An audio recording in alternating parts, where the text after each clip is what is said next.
కూటమి ప్రభుత్వ నాయకులు, మంత్రులు వాళ్ళ యొక్క వ్యక్తిగత కక్ష సాధింపులు ఎక్కువవుతూ వ్యక్తుల మీద కక్షతో ఏపీలో పెట్టుబడులు పెట్టడానికి సిద్ధమవుతున్నటువంటి కంపెనీలను కూడా వెళ్ళగొడుతున్నారా అంటే మేబీ అవును అనేసి కూడా చెప్పుకోవాలి. సోషల్ మీడియాలో తనను దూషిస్తూ పోస్టులు పెట్టేటువంటి వ్యక్తి, ఆ రకమైన కేసులు ఎదుర్కొన్నటువంటి వ్యక్తి లోకేష్ ప్రతిష్టాత్మక సంస్థ కుదుర్చుకుంటే ఒప్పందంలో స్వయంగా ఎలా భాగస్వామి కాగలిగాడు అనేది ఒక పెద్ద ప్రశ్న. ఎవరు కూడా తెలియదు చాలా వరకు. తాను కుదుర్చుకున్న ఒప్పందంలో అతడు కూడా భాగస్వామిగా ఉన్నాడని తెలియగానే లోకేష్ గారు సీరియస్ అయినట్టు కూడా తెలుస్తుంది. అతడిని తొలగించాల్సిందే అని చెప్పేసి ఆ సంస్థకు ఏకంగా లేఖ రాయేశారు. ఏ సంస్థతో అయితే వీళ్ళు ఒప్పందం కుదుర్చుకున్నారో, ఎంఓయూలు కుదుర్చుకున్నారో ఆ కంపెనీకి డైరెక్ట్గా లేఖ రాయేశారు. అతను తొలగించకపోతే ఏపీలో పెట్టుబడులు పెట్టడానికి వీలు లేదు, మేము ఒప్పుకోం, అతను తొలగించండి అని చెప్పేసి లేఖ కూడా రాసినట్టుగా కూడా తెలుస్తుంది. లోకేష్ గారు చాలా సీరియస్గా తీసుకున్నాడంట. ఒకవేళ అతనిని కానీ ఆ వ్యక్తిని కానీ తొలగించకుంటే లోకేష్ గారు ఆ ప్రాజెక్టులని వెళ్ళగొడతాడా అంటే మేబీ ఉండొచ్చేమో, చేయొచ్చేమో, ఒప్పందాలను కూడా రద్దు చేసుకుంటాడేమో అన్న చర్చ కూడా ఇప్పుడు రాష్ట్రంలో నడుస్తుంది. ఇంతకీ ఎవరు ఆ వ్యక్తి? ఎందుకు లోకేష్ గారు అంత స్ట్రాంగ్ డెసిషన్ కూడా తీసుకోవడానికి ముందుకెళ్తున్నాడు అనేసి ఒకసారి ఆలోచన చేస్తే, సిస్కో సంస్థతో మంత్రి నారా లోకేష్ గారు పెట్టుబడులకు సంబంధించి ఎంఓయూలు కూడా కుదుర్చుకున్నారు. కూటమి ప్రభుత్వం కొలువు తిన్న తర్వాత ఎంఓయూ ఒప్పందం కూడా కుదిరేదాకా మెటీరియలైజ్ అయిన అతి కొద్ది ప్రాజెక్టుల్లో ఈ సిస్కో ఒప్పందం కూడా ఒకటి.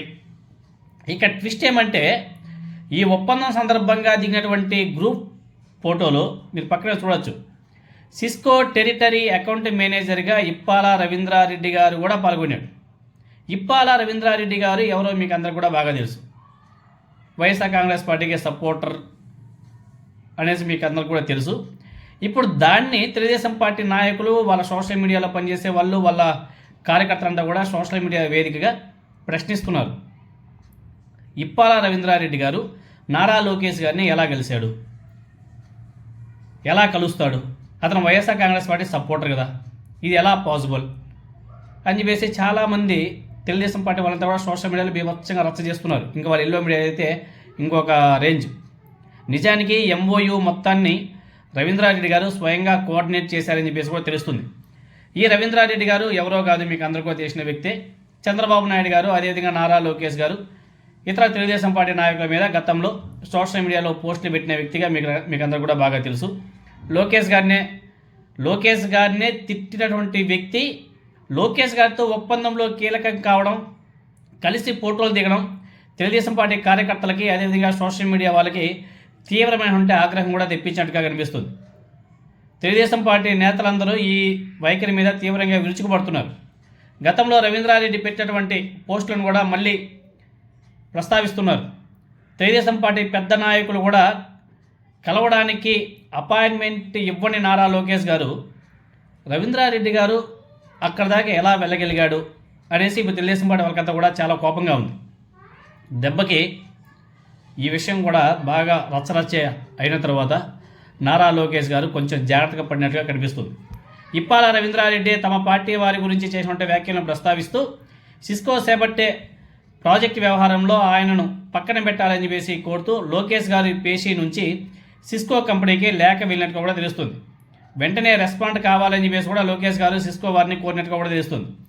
ఏ సంస్థ అయినా సరే, ప్రతి ఒక్కరు కూడా ఒకసారి ఆలోచన చేయాలి. ఏ సంస్థ అయినా సరే తమకు సమర్థులు ఎవరో వారిని తమకు అవసరమైనటువంటి పోస్టులో నియమించుకుంటారు. తప్పే ఉంది.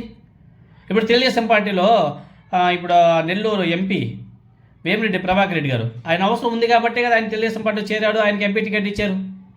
లేకపోతే ఎందుకు ఇచ్చుంటారు? మన రఘురామకృష్ణరాజు గారు, ఆయన ఏ విధంగా తిట్టాడు తెలుగుదేశం పార్టీని, మరి ఆయనకి తెలుగుదేశం పార్టీ టికెట్ ఇవ్వలేదా? అంటే వ్యక్తుల మీద కోపం అనేది పక్కన పెడితే, ఇప్పుడు రాష్ట్ర అభివృద్ధి కోసం, రాష్ట్రంలో పెట్టుబడులు పెట్టడం కోసం కంపెనీలు వచ్చినప్పుడు స్వాగతించాలి.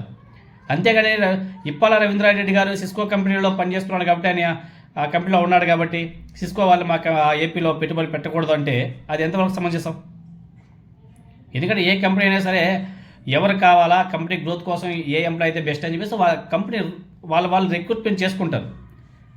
అది కంపెనీ తమకు సమర్థులు ఎవరో వాళ్ళని తమకు అవసరమైనటువంటి పోస్టులు నియమించుకుంటుంది. ఇప్పాల రవీంద్రారెడ్డి గారు పోస్టు పెట్టారని చెప్పేసి ఆగ్రహం ఉంటే తెలుగుదేశం పార్టీకి కానీ కూటమి ప్రభుత్వానికి కానీ ఆయన మీద కేసులు పెట్టండి, కేసు నమోదు చేయించండి, ఆయన మీద చర్యలు తీసుకోండి. అంతే ఉండాలి తప్ప ఆయన్ను ఆ కారణం చేత ఉద్యోగం నుంచి తొలగించాలని సిస్కోకు లేఖ రాయడం ఎంతవరకు సమంజసం? అలాగే రవీంద్రారెడ్డి గారిని ఆ సిస్కో కంపెనీ తొలగించకపోతే సిస్కో ప్రాజెక్ట్ని లోకేష్ గారు రాష్ట్రానికి రానివ్వడా? అంటే అది కూడా ఒక అనుమానం కలుగుతుంది. వీళ్ళ వ్యక్తిగత కక్షల కోసం లోకేష్ గారు ఆంధ్రప్రదేశ్కి వచ్చే ప్రాజెక్టులను కూడా వెళ్ళగొడతాడా అంటే అది క్వశ్చన్ మార్కే మిగిలిపోయింది. కాబట్టి ఇప్పటికైనా సరే కూటమి నాయకులు మంత్రులు ఒకసారి ఆలోచన చేసుకోవాలా, ఇది మంచి పద్ధతి కాదు. ఎందుకంటే లోకేష్ గారు ఇప్పుడు పొలిటికల్ లీడర్ అన్న విషయం పక్కన పెడితే ఆయన ఇప్పుడు ఏపీకి మినిస్టర్, ప్రభుత్వంలో భాగస్వామి ఆయన ఇటువంటివి సీరియస్గా తీసుకుంటాడంటే నమ్మకం లేకుండా పోతుంది. ఎందుకంటే వ్యక్తిగత కక్షలు పక్కన పెట్టాలా, రాష్ట్రంలో పెట్టుబడులు పెట్టడానికి వచ్చినప్పుడు స్వాగతించి పెట్టుబడులు పెట్టిన వాళ్ళు పెడితే కదా నలుగురికి ఉద్యోగాలు వస్తాయి. మన సొంత కక్ష తీర్చుకోవడం కోసం అలా కంపెనీలని వెళ్ళగొడతామంటే ఎంతవరకు సమంజసం? కాబట్టి ఇప్పటికైనా సరే కూటమి ప్రభుత్వం ఒకసారి పునరాలోచన చేసుకుంటే చాలా బాగుంటుంది. ఏదైతే సిస్కో కంపెనీతో ఒప్పందం చేసుకొని పెట్టుబడి పెట్టనివ్వండి, వాళ్ళ సంస్థను కూడా ఆంధ్రప్రదేశ్లో సక్సెస్ఫుల్గా నడవనివ్వండి, 10 మందికి ఉద్యోగాలు వస్తాయి.